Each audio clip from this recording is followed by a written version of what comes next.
욥기 38장입니다. 38장 1절부터 18절까지입니다. 지금 이 38장부터 42장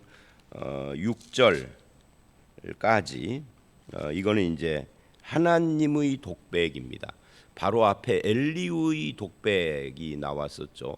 엘리후가 욥에게 말했지만 욥이 아무 대답을 안 하니까 독백이 돼버린 거예요. 그래서 그 엘리후 이야기 이어서 하나님이 말씀을 하시는데 하나님이 내리는 결론입니다. 그래서 이 말씀의 핵심이 뭐냐?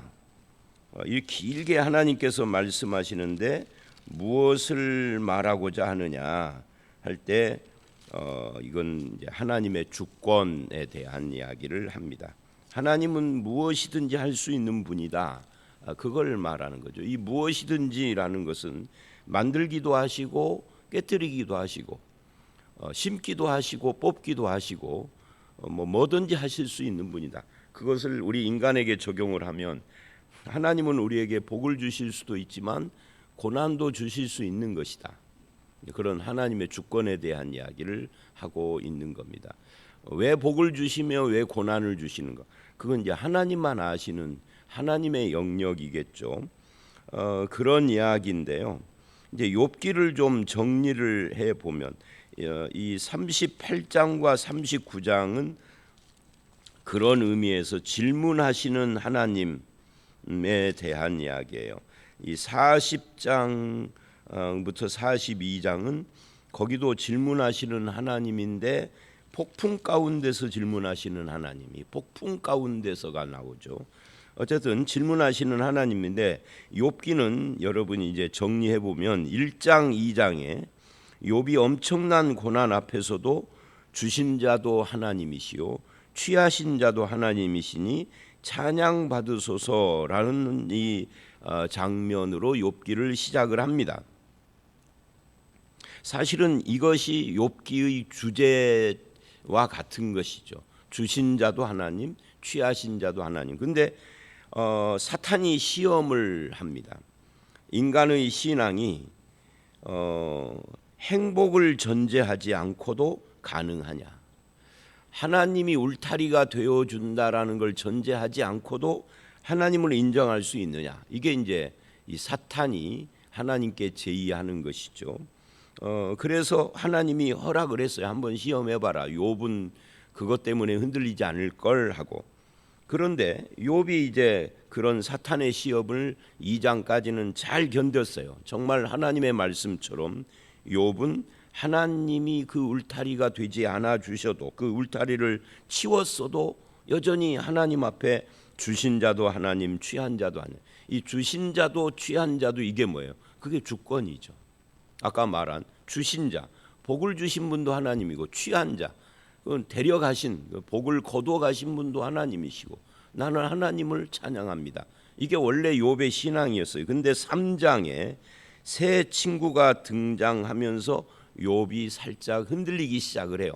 처음부터 흔들리는 건 아닌데 욥이 약간 감정의 동요를 일으키기 시작을 하고 새 친구들과 대화를 계속하면서 점점 욥이 어떤 그 생각이 지나치게 극단적으로 치달으면서 또 굳어지고 그러죠. 그래서 이제 자기 생일을 저주하기도 하고 친구들과 논쟁을 합니다. 그래서 우리가 고난당하는 사람 옆에 있는 사람들이 참 주의해야 할 부분들이 그거예요. 고난받는 사람을 위로한다고 와서 말하는 것이 위로가 아니라 저주가 돼버린 거죠. 그게 인과응보라는 사상 때문이다. 그게 31장까지예요. 4장서부터 31장까지. 끝까지 욥은 그걸 거부했죠. 아니다. 인과응보. 너희가 말하는 그 인과응보는 틀렸다. 하나님은 그런 분 아니다라고 반박을 해요. 그리고 이제 32장부터 37장에 엘리후가 등장을 했습니다. 엘리후가 등장을 해서 어떤 이야기를 하느냐면 욥이 지나치게 말을 많이 했다. 하나님 앞에 잠잠하라 하면서 고난은 하나님이 사람을 훈련시키는 도구다. 이 이야기를 했어요. 그래도 문제는 아직도 엘리후의 말을 듣고 욥이 반발을 안 했지만 풀리지 않는 욥의 의문이 있는 거죠. 그래서 그 의문을 가지고 이제 있는 욥에게 하나님께서 등장을 하신 겁니다. 그래서 42장 7절을 보면 하나님이 욥이 옳았다라고 욥의 손을 들어줘요. 친구들이 틀렸다는 거죠. 그러나 욥은 아직도 의문과 불만이 있는 거예요. 그런 욥의 의문과 불만이 친구들과의 대화의 과정 속에서 잘못을 범했습니다. 어떻게? 나는 하나님 앞에서 잘못이 없는데 억울한 고난을 당하고 있습니다. 왜 그렇습니까? 하고 의문을 계속 품어요. 나는 옳다라는 거예요. 그런데 고난이 있다면 하나님이 잘못이 돼버리는 거죠. 그런데 사실은 욥이 옳죠. 그렇다고 해서 하나님이 잘못은 아니에요. 욥도 옳고 하나님도 옳음. 그럼 뭐가 잘못된 거예요? 그 사이에 뭐가 있느냐면 하나님의 주권이 있는 거죠. 하나님이 시험을 하시는 것이고요. 내가 옳고 순종했다면 나에게는 왜 고난이 있는가? 이걸 거꾸로 뒤집으면 그러면 나에게 고난이 있는 것은 내가 틀렸다는 이야기인가? 결국은 인과응보가 돼버리는 거죠. 그것에 대한 대답이 38장부터 41장까지다 하는 거예요. 그 대답 중에 이 38장은 무생물 세계의 세계를 창조하신 하나님이에요. 이 38장 1절서부터 38절까지가 쭉 읽어보면 무생물 세계에 대한 하나님의 창조주임을 선언하는 거죠. 그리고 38장 39절서부터 39장 30절까지는 여기는 이제 생물에 대한 이야기입니다. 생물 세계의 창조자이신 하나님. 이걸 이제 폭풍 가운데서 하나님이 욥에게 질문을 하는 겁니다. 그래서 1절로 3절을 보시면 폭풍 가운데 나타나신 하나님이에요. 이 폭풍우라는 것은 회리바람입니다. 원문에 보면 회리바람 가운데 엘리야가 승천했던 그 회리바람이죠. 또 40장 6절도 보면은 거기에 그때 여호와께서 폭풍우 가운데서 욥에게 일러 말씀하시되라고 합니다. 그러니까 하나님의 답변이 왜 폭풍우 가운데 회리바람 가운데서 답변을 하시는가에 대한 설명은 1절 없어요. 다만 그 가운데 하나님이 계셨다 하는 거죠. 이 폭풍우에 걸리면 이 회리바람에 걸리면 사람이든 짐승이든 다 하늘로 날아오르고 목숨을 지키기가 어려운데 거기에서 이렇게 말을 해요. 2절 무지한 말로 이치를 어둡게 하는 자가 누구냐. 여기서 이치라는 말은 하나님의 계획, 하나님의 뜻을 어둡게 하는 자가 누구냐라고 해요. 지금까지 욥은 수많은 말로 자기를 변명하고 탄원을 했는데 하나님 편에서는 그 모든 것들이 하나님의 계획과 뜻을 어둡게 한 어리석은 말들이다라고 하시는 거죠. 인간이 내뱉는 수많은 변명, 이론, 궤변 또는 언변 이런 것들이 자주 하나님의 뜻을 어지럽히는 경우가 있습니다. 예를 들면 어떤 신학자들이 책을 엄청 내는데 그 책 때문에 헷갈려. 오히려 더 신학책은 묘해서요 과학책하고 다르죠. 과학책은 단순하지 않아요. 그런데 신학책은 헷갈립니다. 내면 낼수록 헷갈려요. 이 어떤 이 평신도들 중에서 가끔 이 성경을 배우고 싶어서 신학교를 가겠습니다. 저는 말려요. 목사 될 거예요. 목사 안 될 거래. 목사 될 거 아니면 목사가 안 될 거면 교회 성경 공부나 충실히 하십시오. 교회 성경 공부는 충실히 않고 뭔 신학이야. 신학교 가면 더 헷갈려. 그래서 신학교에 이런 말이 있죠. 1학년 입학할 때는 세계적 부흥사가 되겠다고 입학을 했는데 4학년 졸업할 때는 그냥 예수나 잘 믿자 그런데. 그러니까 신학이 사람을 헷갈린다 그 말이에요. 이 똑같은 이야기예요. 사람이 아무리 대단한 이론과 변명을 하고 무슨 논리를 펴도 그거 하나님의 뜻을 어지럽히는 거다라고 지금 말하고 있는 거예요.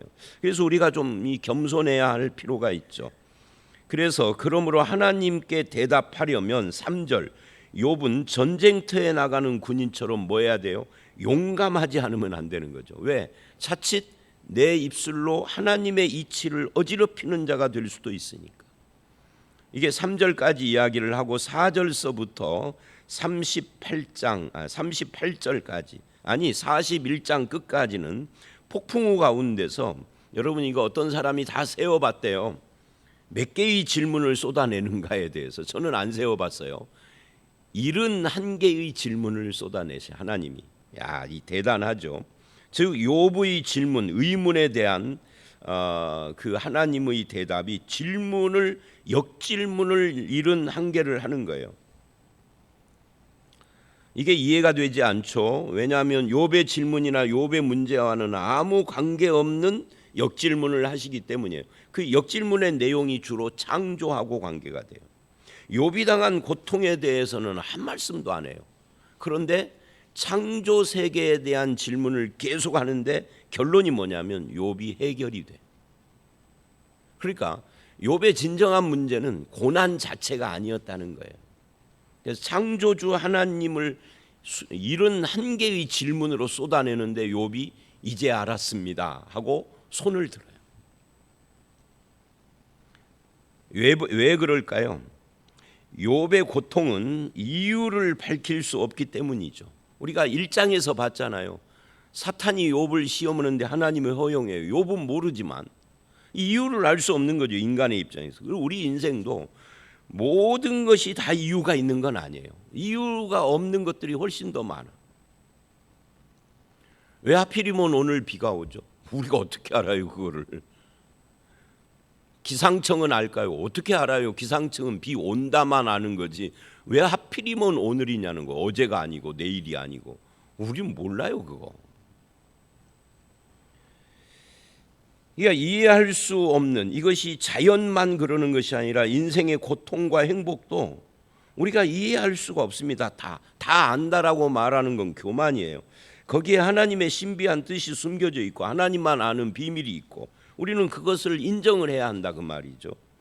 하나님의 전지전능하시고 선하심에 관심을 갖게 하려고 우주 만물들을 지금 언급하고 계시는 거예요. 너는 우주 만물과 그 질서에 대해서 아느냐 하는 이야기예요. 4절서부터 계속 그 이야기를 하는 겁니다. 네가 땅의 기초를 내가 하나님이 땅의 기초를 놓을 때 즉 천지창조죠. 너 어디 있었느냐? 와, 태어나지도 않았는데 어디 있기는요. 그러니까 너는 창조 세계를 모르지 않느냐 이 말이에요. 누가 그것의 도량법을 정했는지. 여러분 지구가 살짝 기울어져 있다고 하잖아요. 그거 누가 정했을까요? 똑바로 세웠으면 인간 살 수가 없대요. 이게 참 신비한 거예요.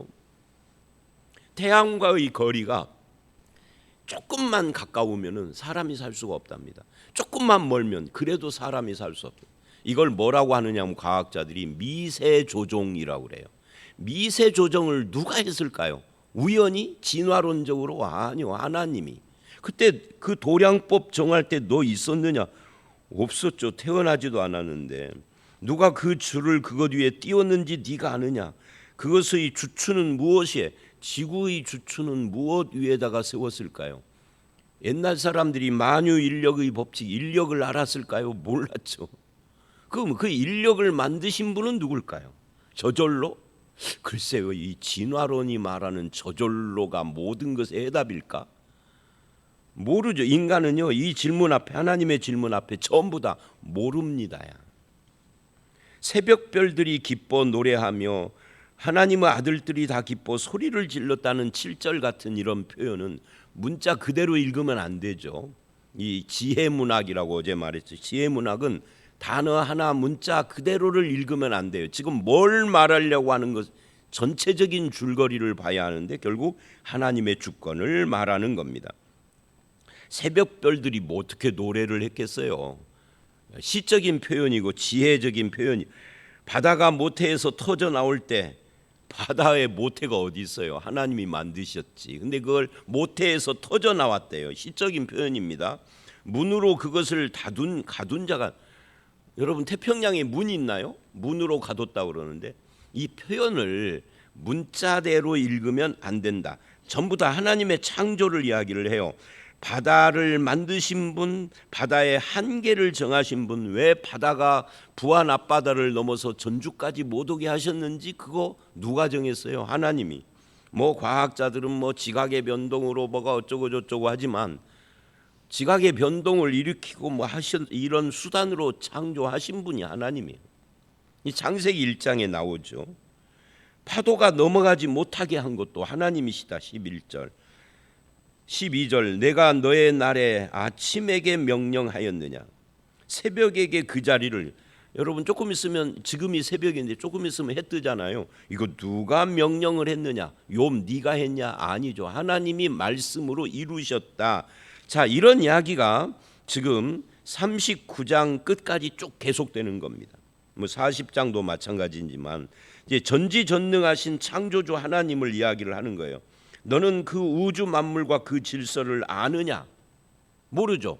모르면 뭐예요? 너는 피조물이다. 그러면 피조물이라는 것을 이렇게 강조하는 이유가 뭐예요? 창조주 하나님이 하시는 일 앞에 뭐하라? 겸손해라 하는 거예요. 욥은 지금까지 자기 결백의 입증에만 관심을 가졌어요. 그러나 인간에게는 자기 증명보다 더 중요한 것이 있습니다. 나를 창조하시고 세상 만물을 창조하시고 그것을 운행하시는 하나님의 위대하심. 내가 다 이해를 못해도 그 가운데는 나에게 주신 고난도 포함되어 있다. 그래서 18절, 16, 7, 8절 네가 바다의 샘에 들어갔었느냐? 깊은 물 밑으로 걸어 다녀 보았느냐? 모르죠. 바다 세계를 어떻게 알아요? 잠수정을 타고 가도 바다 끝까지는 못 들어간대요. 심해 저 밑에까지. 왜? 수압 때문에. 사망의 문이 내게 나타났느냐? 사망의 그늘진 문을 내가 보았느냐? 저 심해 깊은 바다를 이렇게 사망이라고 표현을 한 겁니다. 땅의 너비를 내가 측량할 수 있느냐? 내가 그 모든 것을 다 알거든 말할지니라. 여기까지 오늘. 이것에 대한 대답이 뭐예요? 욥이나 저나 여러분 모릅니다. 용서해 주십시오. 모르는데 아는 것처럼 하나님께 불평을 하고 나름대로 이론을 짜서 친구들과 반박을 하고 했는데 이제는 입 다물겠습니다. 이렇게 지금 욥은 아마 속으로 그랬을 것 같아요. 저와 여러분, 하나님 창조주 하나님이 나를 지으시고 세상을 지으시고 내 인생을 운행하시고 섭리하시는 그 하나님의 주권 앞에서 겸손히 하나님의 하시는 일을 인정을 하시되 1장 2장에서 욥이 했던 그 말씀, 주신 자도 하나님, 취하신 자도 하나님이니 하나님 찬양 받으시옵소서. 이런 자세를 가지고 하나님과 동행하며 하나님의 뜻을 흐리는 자가 아니라 하나님의 뜻을 받는 자가 되시고 그렇게 살아가는 저와 여러분 다 되시기를 주의 이름으로 축원합니다. 함께 기도하겠습니다. 하나님, 우리가 욥이 아니지만 그러나 우리도 때로는 하나님의 창조주 되심과 전능하심을 믿지 못해서 불평을 하거나 나름대로 인간의 이론을 세우지만 하나님의 뜻을 오히려 흐리는 때가 있었음을 고백합니다.